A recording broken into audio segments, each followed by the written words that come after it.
네, 지금 10시 30분이 정확하게 됐습니다. 먼저 인사드리겠습니다.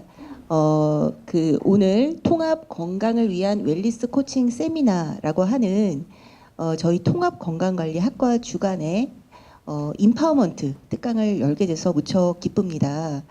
그래서 오늘 특강은요, 이제 저희 전공 학생뿐만이 아니라 저희 학교에 있는 다른 학과의 학생분들 또 그리고 저희 학교를 다니지 않으시는 모든 분들께 열려 있는 그런 강의가 되겠습니다. 그래서 웰니스 코칭에 대해서 여러분들께서 알아가시면 좋을 것 같습니다. 그래서 오늘 강사분들을 좀 소개해드리도록 하겠습니다. 먼저 오늘 사회를 맡기도 한 저는 통합건강관리학과의 전임 교수로 있습니다. 그리고 국제생활습관의학 전문인이기도 하고요. 오늘 제가 강의 드릴 주제는 건강한 삶의 변화를 이끄는 웰니스 코칭이라고 하는 주제입니다.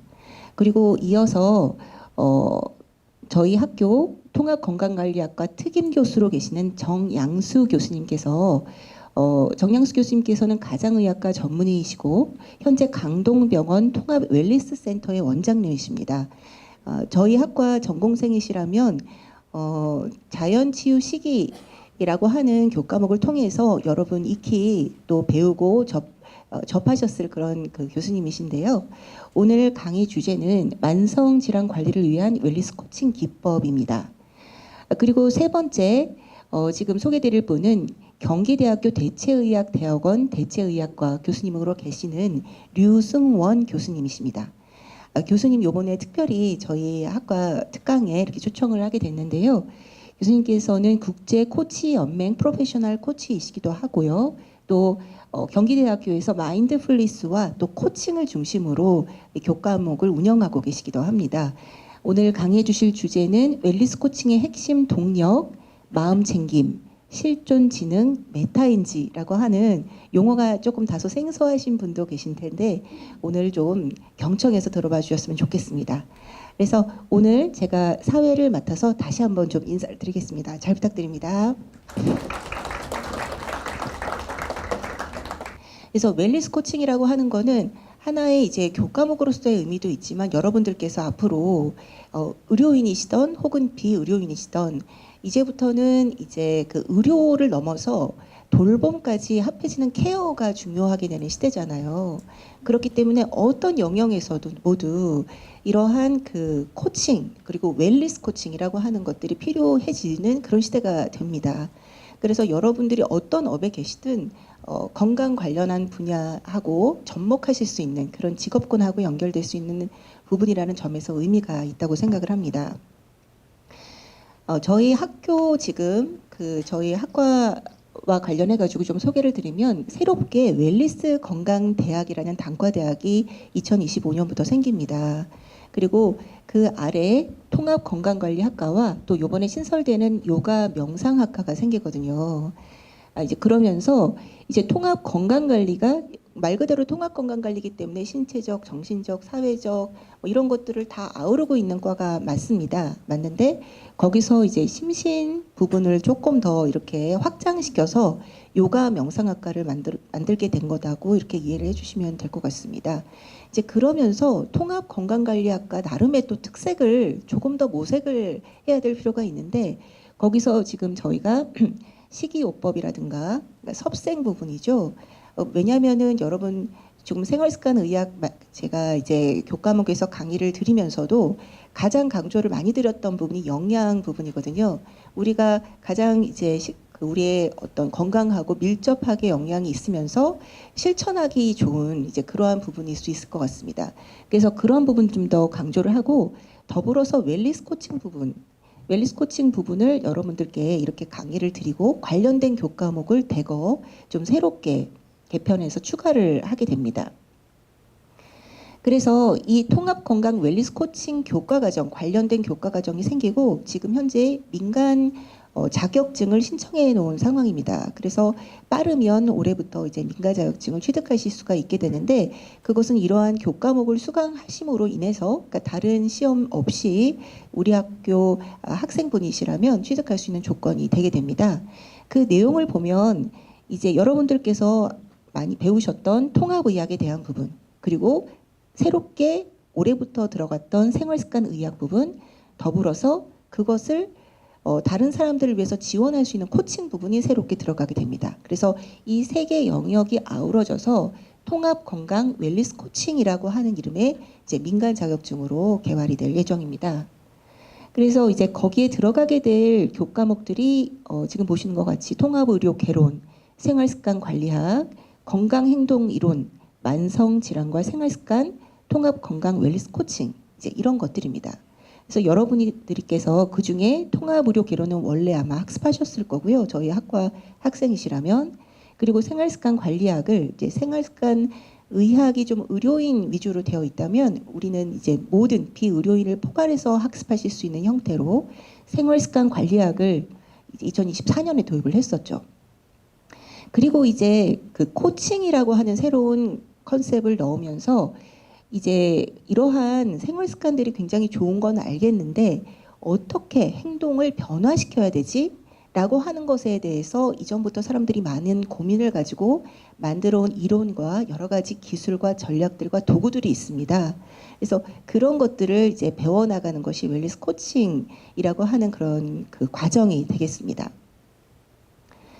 그래서 이제 통합의학과 생활습관의학 정의는 시간 관계상 좀 스킵하도록 하고요. 아마 갖고 계신 자료랑 조금 다를 수 있습니다. 제가 좀 더 보완을 했거든요.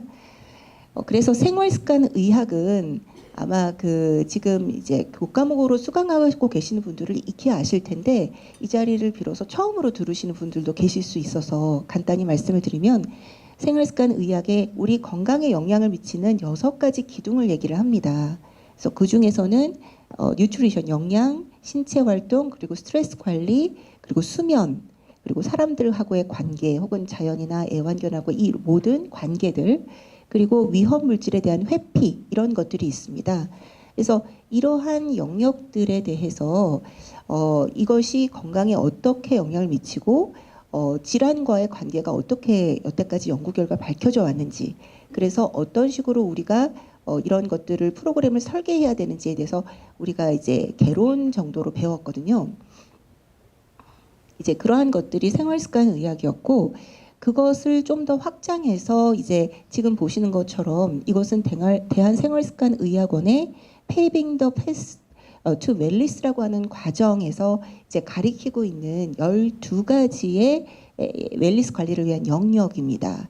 그래서 수레바퀴처럼 생겼는데 지금 말씀드린 6가지 이외에도 다양성이라든가 또 탐구라든가 태도, 휴식, 목표, 목적 이런 부분들이 좀 더 추가가 돼서 우리가 건강한 행동을 가지기 위해서 관리해야 되는 영역들에 대해서 이제 학습을 하는 웰니스로 가는 길이다. 이렇게 이제 대한생활습관의학원에서 얘기를 하는데 이러한 것들을 이제 또 우리가 생각해 볼 수가 있습니다.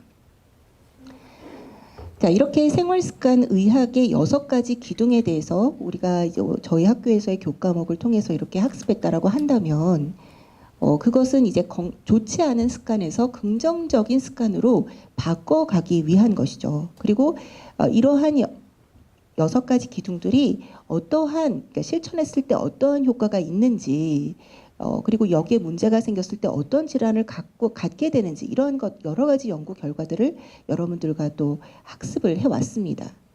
그런데 그러면 이렇게 습관을 바꾼다라는 거 여러분들도 좋은 거 다 알고 계시지만 정말 막상 저를 포함해서 이것을 실천에 옮긴다는 건 좀 다른 문제잖아요.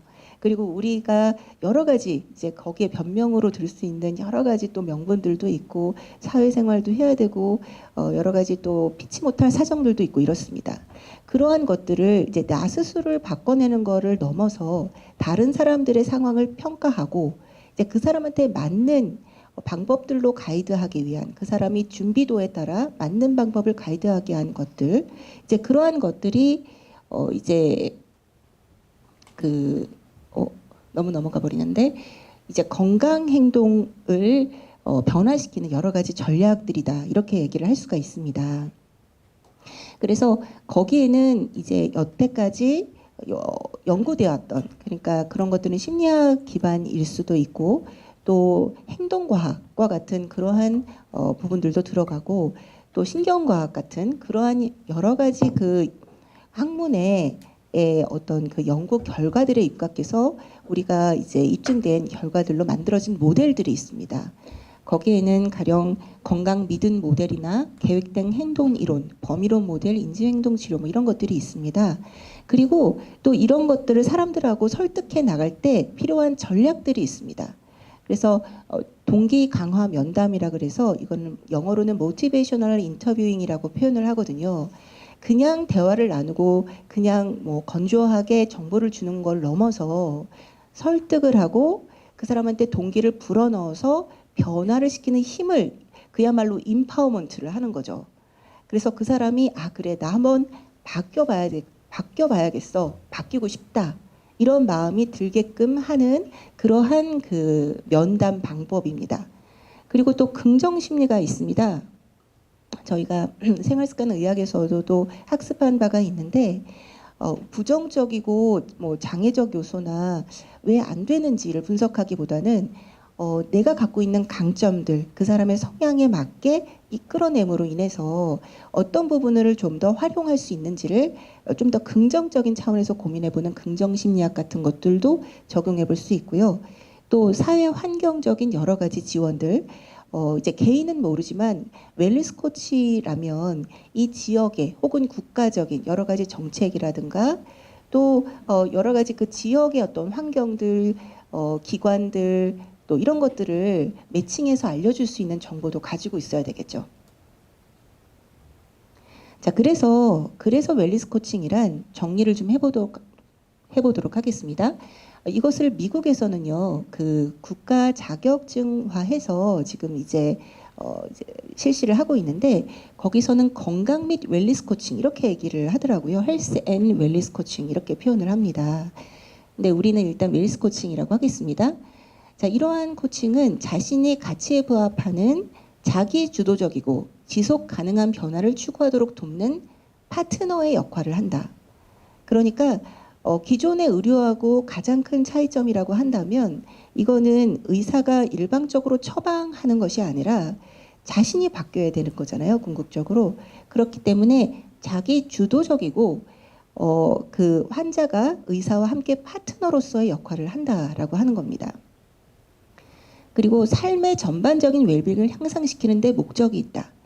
우리가 생활습관 의학도 마찬가지고 이 웰니스 코칭도 제가 굉장히 좋았던 이유가 뭐냐면 이것은 단순히 하나의 전문 분야를 학습하고 그 지식을 습득하는 데에서만 그치는 것이 아니라 우리 모두의 삶을 바꾸는 그러한 방법들에 대해서 얘기를 하고 있습니다.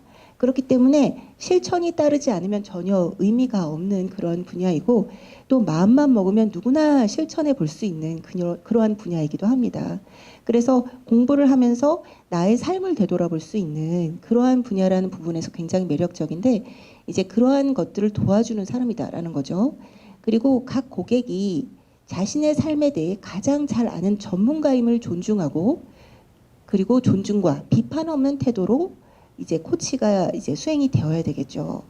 그러니까 나의 상황 그리고 나의 성향 그리고 내가 살아온 역사는 내가 가장 잘 알고 있습니다. 그래서 남들이 아무리 뭐라 그래도 내가 설득되기가 쉽지가 않죠. 그렇기 때문에 많은 지식들을 쌓고 정보도 얻은 상태에서 나에게 무엇이 가장 맞는가를 스스로 선택할 수 있게끔 도와주는 것이 바로 웰니스 코치입니다. 그래서 말씀드린 대로 기존의 이제 의료 전문가하고의 역할의 차이를 좀 보시면 전문가의 역할은 의학적 평가, 치료적 처방, 그리고 문제에 초점을 맞추죠. 그 문제를 해결해야 됩니다. 그리고 이런 것은 물론 응급 상황 이외에도 많이 유용하지만 특히 응급 상황 같은 경우에 많이 필요로 할 수 있습니다. 코치의 역할은요, 환자 스스로 문제를 찾도록 힘을 불어넣습니다. 이 방법으로 하세요. 저게 좋습니다. 절대 얘기하지 않습니다. 그래서 여러 가지를 알려주고 그 사람한테 맞는 거를 선택할 수 있도록 도와주는 거죠. 그리고 환자를 자신의 치료 방향에 대한 리더이자 협력자로 자리매김하도록 하고 협력적 소통 방식을 사용합니다. 그래서 이 협력적 소통 방식을 배우는데 많은 시간을 또 할애합니다. 소통을 하는 방법이 중요한 거죠.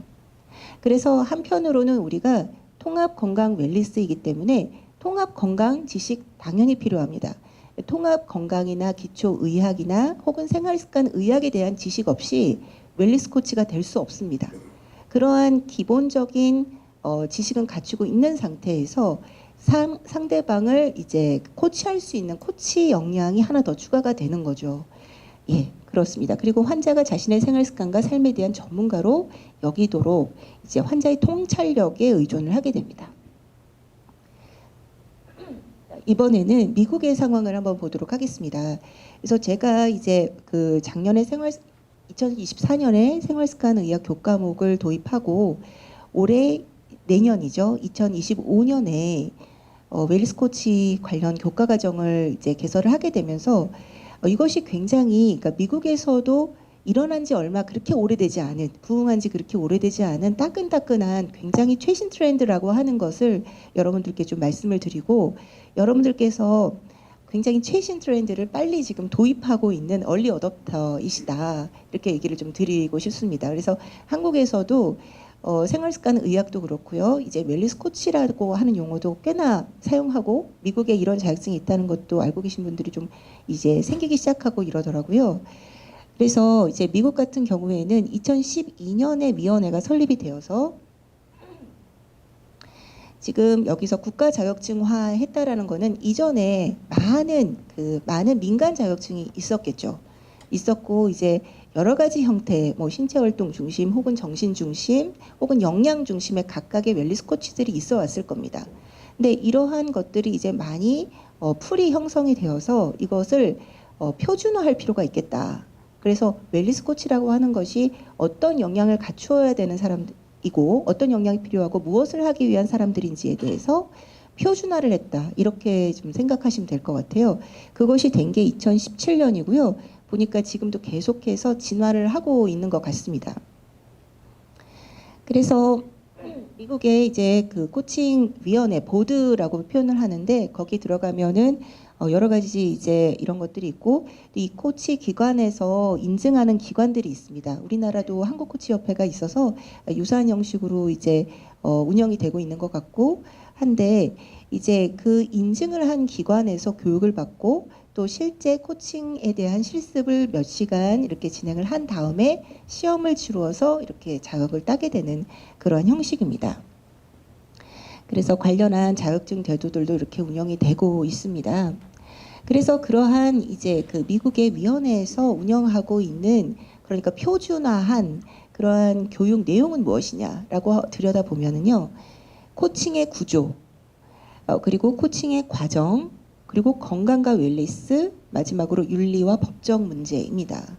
그래서 각각의 인증 기관들은 꽤나 그러한 그 다루는 내용들은 조금 차별화되지만 그래도 핵심적인 것들은 꼭 가르쳐야 됩니다. 그래서 코칭의 구조가 어떻게 되는지 처음에 인트로는 어때야 되고 중간에 내용은 어떤 식으로 좀 진행이 돼야 되고 코치를 종결할 때는 어떤 식으로 돼야 되는지 이러한 구조들을 가리키고요.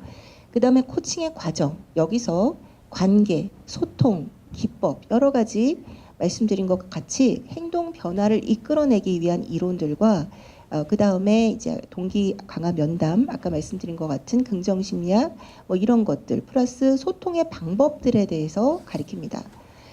그리고 이제 건강과 웰리스에 대한 지식 당연히 갖춰야 합니다. 그래서 코칭만 잘한다고 되는 건 당연히 아니겠죠. 많은 지식을 갖출수록 유리하고요. 그리고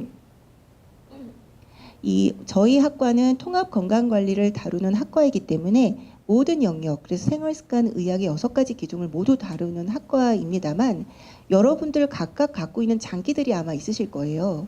어떤 분들은 신체 활동, 그래서 뭐 요가를 하시거나 뭐 필라테스를 많이 하시는 분도 계실 거고 어떤 분들은 식이, 또 어떤 분들은 뭐 스트레스 관리나 명상 쪽으로 관심이 많으신 분들이 있을 수 있습니다. 혹은 살림치유에 관심이 있으신 분도 당연히 계실 거고요.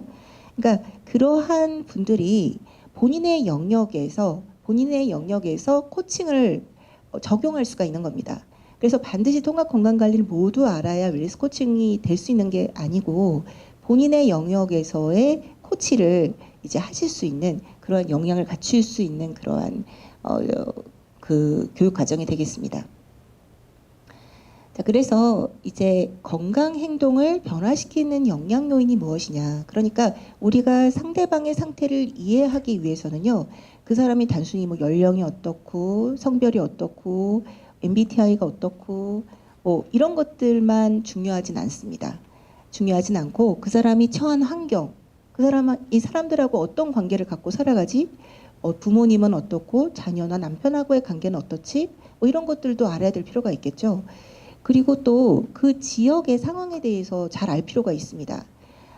그 지역이 예를 들어서 주변에 건강한 식사를 할 곳이 많이 없는 곳이다. 제가 지난번에 한번 몽골을 가보니까요. 야채를 구하기가 너무 힘들어요. 그래서 고기가 육류가 훨씬 더 싸고 구하기가 쉽더라고요. 그러니까 그러한 곳에서는 내가 건강한 생활을 유지하고 싶어도 할 수가 없겠죠. 그러니까 그런 환경들에 대한 이해, 그리고 그것들을 어떻게 해야 될 거에 대한 전략, 이런 것들이 필요하겠죠. 그리고 당연히 국가 정책적인 요인들을 중요합니다. 그래서 국가가 어떠한 정책들을 갖고 있고 그 사람들이 혜택을 볼 수 있는 부분들이 어떤 것들인지 당연히 이런 것들도 중요합니다. 자, 그리고 이러한 여러 가지 요인들에 대해서 복합적으로 어떤 것에 조금 더 포커스를 맞췄느냐에 좀 차이가 있는데 여러 가지 우리가 행동 변화를 설명하는 이론들이 있습니다. 그리고 이러한 이론들은 구체적으로는 우리가 2025년부터 개설될 건강행동 이론이라고 하는 교과목에서 다루게 될 겁니다. 그래서 거기에는 가령 건강신념 모델, 사회인지 이론, 자기결정성 이론, 범이론 모델 뭐 이런 것들이 있습니다. 그래서 심리학에서 또 많이 가지고 온 그런 이론들이기도 한데요. 가령 건강신념 모델은 이런 겁니다. 사람들이 건강한 행동을 실천하는 이유를 그 사람의 쉽게 해서 신념에서 찾습니다. 그 사람 어떤 생각을 갖고 있느냐. 그래서 질병에 대한 심각성이나 혹은 질병에 걸릴 가능성, 그에 따른 행동의 이점과 장애 요인. 그러니까 그런 것들이 다 사람마다 다를 수 있겠죠. 아, 설마 그렇게 되겠어? 이렇게 생각하는 사람도 있고 어떤 사람들은 굉장히 건강 문제에 민감하신 분들도 있잖아요. 그러니까 그러한 차이들이 내가 건강을 실천하느냐 하지 않느냐에 영향을 크게 미친다. 그렇다라고 한다면 그 사람의 뭐 정보를 충분히 제공해서 그 신념을 좀 바꾸도록 한다던가 뭐 이러한 여러 가지 전략들이 있을 수 있겠죠. 네, 그리고 또 사회인지 이론은 개인의 요인뿐만 아니고 그러니까 신념이나 믿음이나 감정뿐만 아니고 행동, 그러니까 습관이나 혹은 환경적 요인, 사회적 지지나 어떤 상황들, 사회에서 그 사람 어떻게 생각하느냐, 다른 사람을 이 사람을 어떻게 생각하느냐, 이 사회 규범을 일반적으로 그러한 상황을 어떻게 생각하느냐에 영향을 받는다는 겁니다. 그래서 예를 들어 운동 친구의 응원이 개인의 운동 습관의 형성에 도움을 줄 수 있다. 뭔가를 내가 해보려고 그러는데 야 그거 되겠어 그렇게 해서 뭐 이런 식으로 그냥 깎아내버리면 내 마음이 그냥 확 쪼그라들어 버리잖아요. 그런데 정말 좋은 생각이다. 한번 열심히 해봐. 이렇게 하고 또 사회적으로도 뭐 그런 거를 했을 때 보상 제도를 좀 준다라든지 뭐 이렇게 됐을 때 내가 또 거기에 따라 행동이 바뀔 수 있다라고 하는 그러한 그 이론입니다. 그리고 또 자기 효능감, 스스로 행동을 잘 해결해낼 수 있다는 믿음이 또 굉장히 중요하다라고 얘기하는 것에 포인트가 또 있습니다. 또 자기결정성 이론이라고 하는 것도요. 코치에서 굉장히 중요하게 다루는 이론인데 이 이론은 뭐냐면은 어떤 행동의 동기가 내적이냐 외적이냐에 따라 그 정도가 달라진다는 겁니다. 예를 들어 외적 요인은요. 시험을 100점 맞으면 그 상품을 줄게 라던가 뭐 이런 것들이죠. 그런데 내적 요인은 내가 정말 이거를 반드시 했을 때 그 성취감 같은 거 있잖아요. 내 스스로의 만족감. 내 스스로의 만족감에 의해서 움직였을 때. 그러니까 남들이 뭐라고 하는 거하고 상관없고 점수하고 상관없는데 자신에 대한 성취감입니다.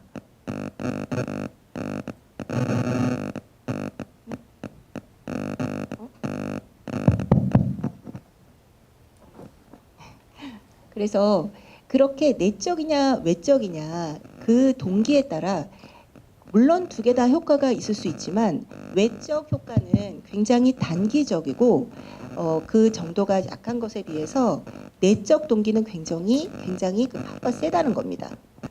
그래서 그런 것들과 그래서 그거를 뭐냐면 그러니까 자율성이라고 얘기를 하는 거거든요. 내가 얼마나 그것을 내가 선택할 수 있는 상황에서 선택한 결과인가. 그것이 굉장히 우리의 동기에 크게 영향을 미친다는 거거든요. 누가 하라고 해서 한 게 아니라 내가 선택해서 했다라는 거. 그리고 유능감은 내가 이것을 할 수 있는 정도의 레벨이다. 난 이걸 할 수 있다. 라고 하는 그러한 자신의 어떤 생각이거든요. 그리고 관계성. 다른 사람하고 연결돼 있다는 걸 느낄 때 이 세 가지가 갖춰져 있을 때 동기부여가 강하게 일어난다라고 하는 그런 이론입니다. 자, 제가 이 자기결정성 이론을 생활습관 의학이나 이 웰니스 코칭을 학습하면서 굉장히 반가웠던 거는 제가 이제 예전에 처음에 도입 후에 말씀을 드릴 때 라이프스타일 컨설턴트가 되고 싶다라는 키워드가 있다고 했잖아요. 근데 제가 석사 과정에서 저는 재활과학을 전공을 했습니다.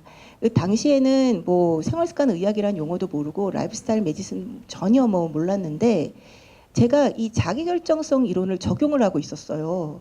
그래서 뭐냐면은 그 병원이나 혹은 지역에서 건강 증진을 위해서 운동을 하시는 분들 혹은 재활 훈련을 하시는 분들이 어떻게 하면 좀 그러한 재활 훈련을 스스로 지속적으로 할 수 있도록 할 수 있을까 이런 거를 고민을 하던 과정에서 이 그 자기결정성 이론이라고 하는 것을 알게 되고 이걸 재활과학이랑 접목을 하는 연구를 이제 수행을 하고 논문을 썼었거든요. 그래서 이제 그것이 나중에 이게 박사 논문까지 이제 그러한 주제로 저는 썼었습니다. 그래서 와 정말 신기하다. 이거를 보면서 그 내가 갖고 있던 키워드였던 라이프스타일 컨설턴트라고 하는 거랑 그 다음에 이 생활습관 의학 그러면서 그 안에서 핵심적으로 또 다루어지고 있는 이론들을 내가 이전에 하고 있었네 이런 생각을 하면서 정말 반갑고 약간 운명적인 만남 같은 생각을 혼자 좀 했었습니다. 아마 여러분들도 각자의 스토리가 있으실 거예요. 오늘 이 자리에 오시기까지. 그래서 이 자기결정성 이론이 그러한 이론이다. 그래서 굉장히 매력 있는 이론이다라는 말씀을 좀 드리고요. 그 다음에 범이론 모델이라고 하는 게 있습니다. 이름 조금 어려운데 이거는 예를 들어 사람이 내가 어떤 것들을 행동을 바꾸고자 했을 때 건강 행동, 예를 들어 담배에 많이 적용하는 이론입니다. 이게 금연 운동을 할 때요. 담배를 하고자 할 때 그러니까 금연이 좋은 건 알겠는데 도저히 못 끊겠어. 뭐 이런 사람이 있을 수 있고 그 끊고는 싶은데 정말 뭐 마음이 선뜻 이렇게 나서지를 않는 사람이 있을 수 있고 그리고 끊으려고 여러 번 시도를 했는데 3개월 이상 지속하기 어려우신 분이 있을 수 있고 여러 가지가 있잖아요.